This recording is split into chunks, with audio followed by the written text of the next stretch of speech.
4-0, 2-6. Bronco, is that going to be the formula? Mark Rogers TV, the voice of college football, breaking down all the schedules across the country. We're in the Power 5 and the major independents, and this is about where the schedules get more difficult. So you've got some teams like Army and UMass and Liberty that are the very extreme bottom of the schedule rankings. They play the easiest schedules. And then there's a couple of Power 5 teams like in Arizona, Washington State, Oregon, who play in the worst conference. They dodge some of the best teams in their conference, plus they play a deplorable non-conference schedule. So the schedules are getting much better, but of course somebody's got to be at number 61, and that number 61 is Virginia. Here's the reason why.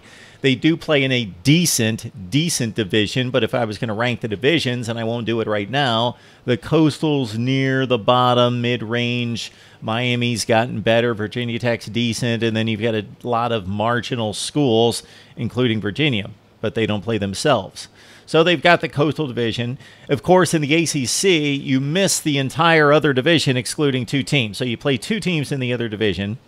And for Virginia, they've got their rivalry, which is stupid that they even schedule these games, a rivalry game against Louisville that they play every year. So Louisville's good. They're going to be somewhere in the 30 to 40 range in college football. They've got NC State to deal with this year. So Virginia's got another game against a like Louisville type team in NC State, another team that's going to be 8-4, 7-5, something in that range, a decent team. So they play 2 decent teams. They don't play Syracuse. They don't play Clemson. They play the middle of the pack in the Atlantic Division. All right, what weights down the schedule, obviously, is the out-of-conference is deplorable. All right, they do play the one Power 5 game. It's at Indiana, and that's going to be a challenge for Virginia. They were outclassed by the Hoosiers last year. They won in Bloomington 2 years ago. So my question is, why is Virginia in Indiana? Why have they made this an annual affair? Schedule the home and home and be done with it and move on to somebody else. Do not play 3 consecutive seasons, and I believe it's going to be 4 straight against Indiana. What's the connection there between Virginia and Indiana?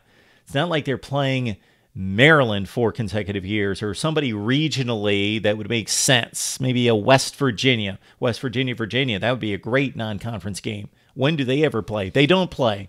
So Virginia playing Indiana 3 or 4 consecutive years makes no sense. So they're playing roughly the 65th best team in the country. And that's the highlight of the non-conference. Other than that, it's garbage. It's Richmond, Ohio University, and Liberty. So they're playing 2 of the worst teams in the FBS. And Ohio's going to be in the 80 range. Then again, Louisville, North Carolina State, those are the 2 non-division games that are respectable. And so this is the Virginia schedule. And it's 61 in the country. It's the worst. It's the easiest in the ACC.